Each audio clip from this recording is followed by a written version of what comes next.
नमस्कार, SBT news में आपका स्वागत है। पेश है 1 फरवरी बुधवार दोपहर 1:15 राजस्थान की 15 बड़ी खबरें। सबसे पहले एक नजर डालते हैं आज की हेडलाइंस पर। टैक्स पर क्या क्या ऐलान। विमान ईंधन के दाम 4% बढ़े। महामारी के समय कोई भूखा नहीं रहा। 80 करोड़ गरीबों को मुफ्त अनाज दिया। पीएम किसान योजना के तहत 2,02,000 करोड़ रुपए का नगद हस्तांतरण किया। सीतारमण। जल्द शुरू होगा खाटू श्याम जी का लक्ष्मी मेला। और अब खबरें विस्तार से। केंद्रीय वित्त मंत्री निर्मला सीतारमण ने टैक्स पेयर्स के लिए कई बड़ी घोषणाएं की है। अब नई कर व्यवस्था में 7 लाख रुपए तक की इनकम को कोई टैक्स नहीं देना होगा। उन्होंने इसमें स्लैब की संख्या 6 से घटाकर 5 करने की घोषणा की। अब 9 लाख रुपए तक की इनकम पर केवल 45,000 रुपए देने होंगे। इसी तरह 15 लाख रुपए तक को 1.5 लाख रुपए इनकम टैक्स देना होगा। वित्त मंत्री ने कहा कि सरकार ने टैक्स पेयर्स पर अनुपालन को बोझ कम किया है। एक दिन में अधिकतम 72 लाख आईटी रिटर्न भरे गए हैं। इस साल 6.5 करोड़ आईटी रिटर्न भरे गए हैं। आईटी रिटर्न प्रोसेस करने की औसत अवधि 2013-14 में 93 दिन हुआ करती थी, जो अब घटकर 16 दिन रह गई है। 45% आईटी रिटर्न फॉर्म 24 घंटे में ही प्रोसेस किए गए हैं।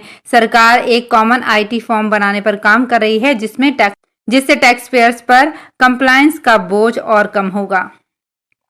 अंतर्राष्ट्रीय स्तर पर तेल के दामों में मजबूती के चलते देश में विमान ईंधन के दामों में बुधवार को 4% की बढ़ोतरी की गई। हालांकि पेट्रोल और डीजल के दामों में लगातार 10वें महीने कोई बदलाव नहीं किया गया है। सरकारी तेल कंपनियों की मूल्य अधिसूचना में बताया गया है कि एटीएफ के दाम में 4,218 प्रति किलो लीटर या 3.9% की वृद्धि की गई है, जिससे राष्ट्रीय राजधानी में इसके दाम 1,12,356.77 प्रति किलो लीटर हो गए हैं।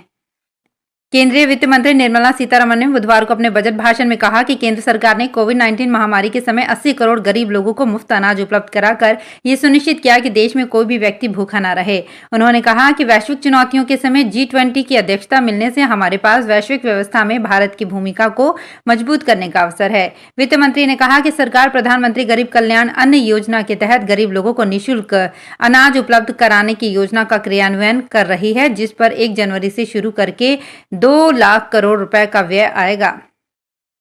केंद्रीय वित्त मंत्री निर्मला सीतारमण ने बुधवार को कहा कि सरकार ने पीएम किसान योजना के तहत 2,02,000 करोड़ रुपए का नगद हस्तांतरण किया है। उन्होंने 2024 के आम चुनाव से पहले भाजपा की अगुवाई वाली राजग सरकार के दूसरे कार्यकाल का अंतिम पूर्ण बजट पेश करते हुए उन्होंने कहा कि सरकार का मिशन ज्ञान आधारित अर्थव्यवस्था को बढ़ावा देना है। खाटू श्याम जी का लक्ष्मी मेला जल्द ही शुरू होने जा रहा है। मेले को लेकर आज सीकर के कलेक्ट्रेट सभागार में जिला स्तरीय अधिकारियों की बैठक हुई। हालांकि वर्तमान में 13 नवंबर से मंदिर को खाटू कस्बे में हो रहे विकास कार्यों के लिए बंद किया गया है। इसमें मंदिर को खोलने की डेट तय नहीं हो सकी। बैठक में जिला कलेक्टर डॉक्टर अमित यादव और एसपी कुंवर राष्ट्रदीप ने डिपार्टमेंट्स के अधिकारियों को कहा है कि इस वीकेंड तक काम पूरा करें या उसे मोटरेबल मोड में लेकर आएं, जिसके बाद मंदिर को खोलने की तारीख तय की जाए। एसपी कुंवर राष्ट्रदीप ने कहा कि यूनियन से मीटिंग कर ई रिक्शा किराए के रेट फिक्स कर लिए जाएं। हाईकोर्ट ने राजस्थान सरकार से पूछा है कि सरकार के कर्मचारियों और मेडिकल शिक्षकों की फैमिली पेंशन की अवधि अलग अलग क्यों है। सीजे पंकज मित्तल व जस्टिस शुभा मेहता की खंडपीठ ने यह आदेश डॉक्टर नीलम जैन की याचिका पर दिया। याचिका में कहा कि राज्य सरकार ने 2018 में नियमों में बदलाव कर मेडिकल शिक्षकों की सेवानिवृत्ति आयु बढ़ाकर 65 कर दी है। वहीं पेंशन के नियम 62 के तहत फैमिली पेंशन का प्रावधान है। इसके तहत राज्य कर्मचारियों को सेवानिवृत्ति के 7 साल की अवधि तक फैमिली पेंशन देने का प्रावधान है।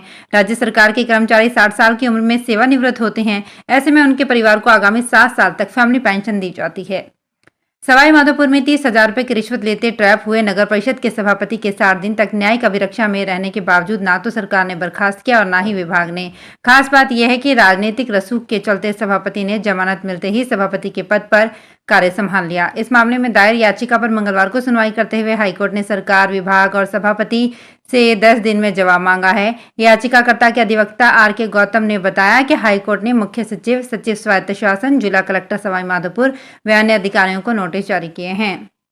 कटे हुए बिजली कनेक्शनों की 31 दिसंबर 2022 तक की बकाया राशि की वसूली के लिए जयपुर विद्युत वितरण निगम ने एमनेस्टी योजना लागू की है। इसके तहत कृषि श्रेणी के अतिरिक्त कटे हुए कनेक्शनों की बकाया राशि एकमुश्त जमा कराने पर विलंब भुगतान शुल्क व ब्याज में छूट मिलेगी। वहीं कृषि श्रेणी के नियमित व कटे हुए कनेक्शनों की बकाया राशि बिना ब्याज व पेनल्टी के एकमुश्त या अधिकतम 6 द्विमासिक किस्तों में जमा करा सकेंगे। इस योजना से दौसा जिले के करीब 60,000 उपभोक्ताओं को लाभ मिल सकेगा। जेईई मेन एग्जाम का पहला सेशन चल रहा है और आने वाले महीनों में नीट, सीयूईटी समेत कई प्रमुख प्रवेश परीक्षाएं होनी हैं। इन परीक्षाओं के आयोजन का जिम्मा नेशनल टेस्टिंग एजेंसी के पास है। लगभग 42 प्रवेश परीक्षाएं एनटीए करवाती है। इनमें लगभग 60 से 70 लाख से अधिक छात्र शामिल हैं। पिछले सालों में जेईई, नीट, सीयूईटी समेत कई प्रमुख परीक्षाओं में स्टूडेंट्स को तकनीकी दिक्कतों और अन्य परेशानियों का सामना करना पड़ा है। एनटीए पर लगातार परीक्षाओं का भार बढ़ता जा रहा है और इस अनुपात में एजेंसी के पास मैन पावर नहीं है। राजस्थान सरकार के युवा मामले एवं खेल विभाग व राजस्थान राज्य क्रीड़ा परिषद जयपुर की ओर से राजस्थान में 500 अल्पकालिक खेल प्रशिक्षक लगाए जा रहे हैं। जिला खेलकूद प्रशिक्षण केंद्र जैसलमेर एवं ब्लॉक मुख्यालय में 15 खेलों के अल्पकालीन खेल प्रशिक्षक एजेंसी के माध्यम से 1 साल के लिए लगाने की स्वीकृति जारी की गई है। जैसलमेर के जिला खेल अधिकारी राकेश बिश्नोई ने बताया कि खेल प्रशिक्षकों को प्रति माह 20 से 25 हजार रुपये मानदेय मिलेगा। देवस्थान विभाग के वरिष्ठ नागरिक तीर्थ यात्रा योजना 2022 के तहत उदयपुर से कामाख्या तीर्थ के लिए ट्रेन 5 फरवरी 2023 को सुबह 10 बजे उदयपुर मुख्य रेलवे स्टेशन से रवाना होगी।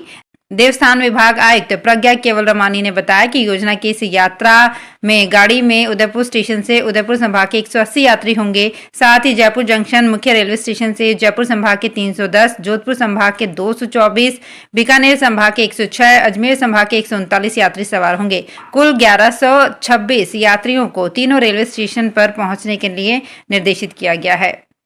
राजस्थान के महात्मा गांधी अंग्रेजी माध्यम स्कूल में हर बच्चे का अंग्रेजी माध्यम में शिक्षा प्राप्त करना आसान हो गया है। प्रदेश में सत्र 2022-23 में अब तक 1700 से अधिक Mahatma Gandhi English medium school खोले जा चुके हैं। महात्मा गांधी की वर्ष 2019 में 150वीं जयंती के अवसर पर महात्मा गांधी राजकीय विद्यालय कक्षा 1 से 12वीं तक की कक्षाएं शुरू की गई है। दौसा जिले में भी हजारों बच्चे इन स्कूलों में शिक्षा ग्रहण कर रहे हैं। राजस्थान के इसी साल होने जा रहे विधानसभा चुनाव में पूर्वी राजस्थान के सबसे बड़े मुद्दों में से एक ईस्टर्न राजस्थान कैनाल प्रोजेक्ट बनेगा। इसका असर 13 जिलों में प्रदेश की आधी से कुछ कम यानी 86 विधानसभा सीटों पर पड़ने वाला है। 3 करोड़ से ज्यादा लोगों की लाइफलाइन बनने वाले इस महत्वपूर्ण प्रोजेक्ट की लेड लतीफी के लिए दोनों ही बड़े दल एक दूसरे को दोषी ठहराते रहे हैं। पूर्वी राजस्थान नहर परियोजना से 13 जिले की 2,08,000 हेक्टेयर भूमि और 3 करोड़ से ज्यादा लोग लाभान्वित होंगे। अजमेर रसद विभाग की स्पेशल टीम ने मंगलवार रात पहाड़गंज स्थित एक लकड़ी की टाल में दबिश देकर अवैध गैस रिफिलिंग के गोरख धंधे का भंडाफोड़ किया है। टीम ने मौके से 9 गैस सिलेंडर, 3 वैन, 2 ऑटो सहित अन्य सामग्री जब्त की है। रसद विभाग के डीएसओ सेकंड विनय कुमार शर्मा ने बताया कि सूचना मिली थी कि पहाड़गंज में राजेंद्र स्कूल के पास एक लकड़ी की टाल है। यहाँ लकड़ियों की आड़ में गैस रिफिलिंग का अवैध धंधा भी चल रहा है।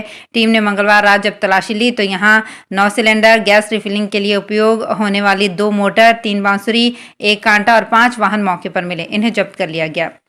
खाद्य सुरक्षा से जुड़ने वाले किसी परिवार की वार्षिक आय 1 लाख रुपए वार्षिक से ज्यादा है तो वो एनएफएसए चयन के लिए पात्र नहीं होगा। सरकार ने अपात्रता के लिए 6 श्रेणियां निर्धारित की है। इसमें आवेदक परिवार का कोई भी सदस्य आयकर दाता होने, परिवार का सदस्य सरकारी, अर्ध सरकारी, स्वायत्तशासी संस्था में नियमित कर्मचारी होने, 1 लाख रुपए वार्षिक से ज्यादा पेंशन, चौपहिया वाहन, नगर परिषद क्षेत्र में 1000 वर्ग फीट और पालिका क्षेत्र में 1500 वर्ग फीट का पक्का आवासीय या व्यावसायिक परिसर व ग्रामीण क्षेत्र में 2000 वर्ग फुट से बड़ा पक्का मकान होने पर अपात्र माना जाएगा।